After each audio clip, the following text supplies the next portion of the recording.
Hi hello ನಮಸ್ತೆ. Ad Shop morning to all leaders. ಇವತ್ತು ನಮ್ಮ ಹೆಮ್ಮೆಯ ಒಂದು ಕಂಪನಿಯಾದಂಥ Ad Shop E retail limited ಕಂಪನಿಯ ಪ್ರಾಡಕ್ಟನ್ನು ಬಳಸಿ ನಮ್ಮದೇ ಊರಿನ ರೈತರ ಬಿಳಿಗಿ ತಾಲೂಕಿನ ಸೊನ್ನನ್ನು ಗ್ರಾಮದಲ್ಲಿ ಆ ಒಂದು ಪ್ಲಾಟ್ ವಿಸಿಟ್ ಮಾಡಿ ನಮ್ಮ ರೈತರಾದಂಥ ಸಿದ್ದು ಹೊಸಮನಿಯವರು, ಲೀಡರ್ ಆದಂಥ ನಿಂಗಪ್ಪ ಕುಂಬಾರ್ ಸರ್ ಅವರ ನೇತೃತ್ವದಲ್ಲಿ ಈ ಪ್ರಾಡಕ್ಟನ್ನು ಬಳಸಲಾಗಿತ್ತು. ಅದರ ರಿಸಲ್ಟ್ ಹೇಗೆ ಬಂದಿದೆ ಅಂತ. ನಮಸ್ಕಾರ ರೈತ ಬಂದವರೇ. ಇವತ್ತು ನಾನು ಬಾಗಲಕೋಟೆ ಡಿಸ್ಟಿಕ್ ಬಿಳಿಗಿ ತಾಲೂಕು ಸ್ವರ್ಣ ಗ್ರಾಮದ ಸಿದ್ದು ಹೊಸಮನಿಯವರ ಹೊಲಕ್ಕೆ ಬಂದಿವೆ. ಈ ಹೊಲಕ್ಕೆ ಬರೋ ಉದ್ದೇಶ ಏನಂತಂದ್ರೆ, ಈ ಉಳ್ಳಾಗಡ್ಡಿ ಪ್ಲಾಟನ್ನು ಮೇಂಟೈನ್ ಮಾಡಾಕಿದ್ವಿ. ಇವತ್ತಿಗೆ ಇದು 2 ತಿಂಗಳಾಯ್ತು. 60 ದಿನ ಪ್ಲಾಟ್ ಇದು. ಈ 60 ದಿನ ಪ್ಲಾಟ್ ಒಳಗೆ ನಾವು ಮಾಡುವಂಥ ಬೇಸಾಯ ಕ್ರಮಗಳು ಯಾವ ಥರ ಮಾಡಿದ್ವಿ, ಏನು ಮಾಡಿದ್ವಿ, ಬರೀ ಇದಕ್ಕೈತಲ್ಲ 1 ಡೋಸು ಗೊಬ್ಬರ ಕೊಟ್ಟಿದ್ವಿ, ಒಳ್ಳೆ 1 ಸ್ಪ್ರೇ ಮಾಡಿಸಿದ್ವಿ. ಗ್ಯಾಸಪ್ ಕಂಪ್ನಿ ಆದಂಥ crops liquid and ASP90 and Bhumisudha pouch. ಇಷ್ಟು ಮೇಲೆ ಅದ್ಭುತವಾದ ನಾವು ಬೆಳೆ ನೋಡ್ಬೋದು. ಕಡಿಮೆ ಖರ್ಚಿನಲ್ಲಿ ಅತಿ ಹೆಚ್ಚು ಆದಾಯ ತರ್ಬೋದು ಅಂತಂದು ನಾವು ಎಕ್ಸ್ಪೆಕ್ಟೇಷನ್ ಮಾಡ್ಕೊಂಡೇವಿ. ಸೊ ಒಂದು ಸ್ವಲ್ಪ ರೈತರ ಬಾಯಲ್ಲಿ ಕೇಳೋಣ. ನಮಸ್ಕಾರ. ಇವಾಗ ನೀವು ಇದನ್ನು ಉಳ್ಳಾಗಡ್ಡಿ ಹಚ್ಚಿ ಎಷ್ಟು ಆಯಿತು? 30-35 ದಿನ. ಒಂದು 2 ತಿಂಗಳು. ಇದಕ್ಕೆ ನೀವು ಇವಾಗ 1 ಡೋಸ್ ಗೊಬ್ಬರ ಹೋಗಿದ್ರಿ, ಒಳ್ಳೆ 1 ಸ್ಪ್ರೇ ಮಾಡ್ಕೊಂಡ್ರಿ. ಹೌದು.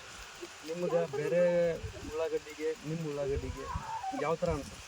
ಈಗ ಬೇರೆ ಕಡೆ ನೋಡಿದ್ರೆ ಸೊ ನಾವೆಲ್ಲ ಆ ಕಡೆ ಈ ಕಡೆ ನಾವು ರೈತರ ನೋಡ್ತೀವಲ್ಲ, ಈಗ ಅದಕ್ಕೆ ಇದಕ್ಕೆ ಕಂಪೇರ್ ಮಾಡಿದ್ರೆ ನಮಗೆ ಭಾಳ ಚಲೋ ಅನ್ಸುತ್ತೆ ಸರ್.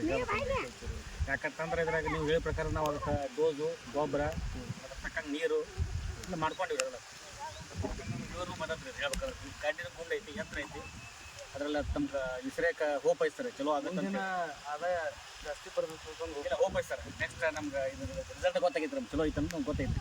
ನಿಮ್ಮ ಅನುಭವವನ್ನು ಬೇರೆ ರೈತರಿಗೆ ಏನು ಹೇಳಕ್ಕೆ ಇಷ್ಟಪಡ್ತೀರಿ?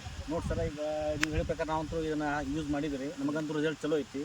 ಅದ ಪ್ರಕಾರ ತಾವು ಇದನ್ನು ಯೂಸ್ ಮಾಡ್ಕೊಡ್ರಿ, ಸದುಪಯೋಗ ಪಡ್ಕೊಳ್ಳಿ ಅಂತೇಳಿ ನಾವು ಹೇಳಕ್ಕೆ ಇಷ್ಟಪಡ್ತೀನಿ. ಓಕೆ ರೈತ ಬಾಂಧವರೇ, ನೋಡಿದ್ರಲ್ಲ, ಇವತ್ತಿನ ದಿನ ನಾವು ಈ ಅತಿ ಹೆಚ್ಚು ಕೆಮಿಕಲ್ ಬೆಳೆಸೋದ್ರಿಂದ ಭೂಮಿಯ ಫಲವತ್ತತೆ ಹಾಳಾಗ್ತದೆ. ಅದ್ರ ಜೊತೆಗೆ ಐತಲ್ಲ, ಮುಂದಿನ ಪೀಳಿಗೆಗೆ ನಾವು ಐತಲ್ಲ ಮಣ್ಣನ್ನು ಕೊಡೋಕ್ಕೆ ಸಾಧ್ಯ ಆಗಲ್ಲ ಸರಿಯಾದ. ಸೊ ಆ ದೃಷ್ಟಿಯಿಂದ ನಾವು ಸಮವಾಗಿ ಅರ್ಧ ಕೆಮಿಕಲ್, ಅರ್ಧ ಆರ್ಗ್ಯಾನಿಕ್, ಬಯೋಸ್ಟಿಮ್ಯುಲೆಂಟ್ ಈ ಥರ ಯೂಸ್ ಮಾಡ್ಕೊತ ಬಂದು 4-5 ವರ್ಷ ತನಕ ನಾವು ಮಾಡಿದ್ವಿ ಅಂದ್ರೆ, ಅಥವಾ ನೀವು ಕೆಮಿಕಲ್ ಹಾಕಲಿಲ್ಲ ಅಂದ್ರೂ ಇದಕ್ಕಿಂತ ಜಾಸ್ತಿ ಇಳುವರಿ, ಇದಕ್ಕಿಂತ ಜಾಸ್ತಿ ಬೆಳೆಯನ್ನು ಬೆಳಿಬೋದು ಅಂತಂದು ನನ್ನ ಅನುಭವದಲ್ಲಿ ಹೇಳೋಕೆ ಇಷ್ಟಪಡ್ತೀನಿ. ಎಲ್ಲ ರೈತರಲ್ಲಿ ಮನವಿ ಮಾಡೋದು ಏನಂದ್ರೆ, ಅತಿ ಹೆಚ್ಚು ರಾಸಾಯನಿಕ ಗೊಬ್ಬರ ಬಳಸುವುದನ್ನು ಬಿಟ್ಟು 50-50. ಯಾಕಂದ್ರೆ ಇವಾಗ 40 ವರ್ಷ ಆಯ್ತು ಬರೀ ನಾವು ರಾಸಾಯನಿಕ ಗೊಬ್ಬರ ಬಳಸಿ ಒಮ್ಮೆಗೆ ಬಿಡಿಸಂತ ಅನ್ನೋಕ್ಕೂ ಆಗೋದಿಲ್ಲ. 50% ರಾಸಾಯನಿಕ ಗೊಬ್ಬರ, 50% ಆರ್ಗ್ಯಾನಿಕ್, ಬಯೋಸ್ಟಿಮ್ಯುಲೆಂಟ್ ಕ್ರಮೇಣ 4-5 ವರ್ಷ ಮಾಡಿದ್ರಂದ್ರೆ ನೆಕ್ಸ್ಟ್ ಮುಂದೆ ಏನಾಗ್ತದಂದ್ರೆ, ನೀವು ಕೆಮಿಕಲ್ ಹಾಕಲಿಲ್ಲ ಅಂದ್ರೂ ಈ ಥರ ಇಳುವರಿ ಬರ್ತೈತಿ. ಅವಾಗ ಏನಾಗ್ತದಂದ್ರೆ ಭೂಮಿಯೂ ಚೆನ್ನಾಗಿ pH, ಆರ್ಗ್ಯಾನಿಕ್ ಕಾರ್ಬನ್ ಜಾಸ್ತಿ ಆಗ್ತೈತಿ, ನಿಮ್ಮ ಇಳುವರಿ ಜಾಸ್ತಿ ಆಗುತ್ತೆ, ಖರ್ಚು ಕಡಿಮೆ ಆಗುತ್ತೆ. ಉದ್ದೇಶ ಒಂದೇ, ಕಡಿಮೆ ಖರ್ಚಿನಲ್ಲಿ ಹೆಚ್ಚಿನ ಆದಾಯ ತರುವುದು ನಮ್ಮ ಈ ಆ್ಯಡ್ ಶಾಪ್ ಕಂಪ್ನಿಯ ಉದ್ದೇಶವಾಗಿರೋದ್ರಿಂದ ಎಲ್ಲರೂ ಆರ್ಗ್ಯಾನಿಕಕ್ಕೆ ಒಲವು ಕೊಡ್ರಿ. ನಿಮ್ಮಲ್ಲಿ 10 ಎಕರೆ ಇದ್ರೆ 1 ಎಕರೆಗೆ ಮಾಡಿ ನೋಡ್ರಿ. ಫಸ್ಟು ಕ್ರಮೇಣವಾಗಿ ಐತಲ್ಲ ನೀವು ಹೆಚ್ಚಿನ ಇಳುವರಿ ಪಡೆಯೋಕೆ ಸಾಧ್ಯ ಆಗುತ್ತೆ ಅಂತಂದು ಹೇಳುತ್ತಾ ನಾನು 2 ಮಾತು ಮುಗಿಸ್ತೀನಿ.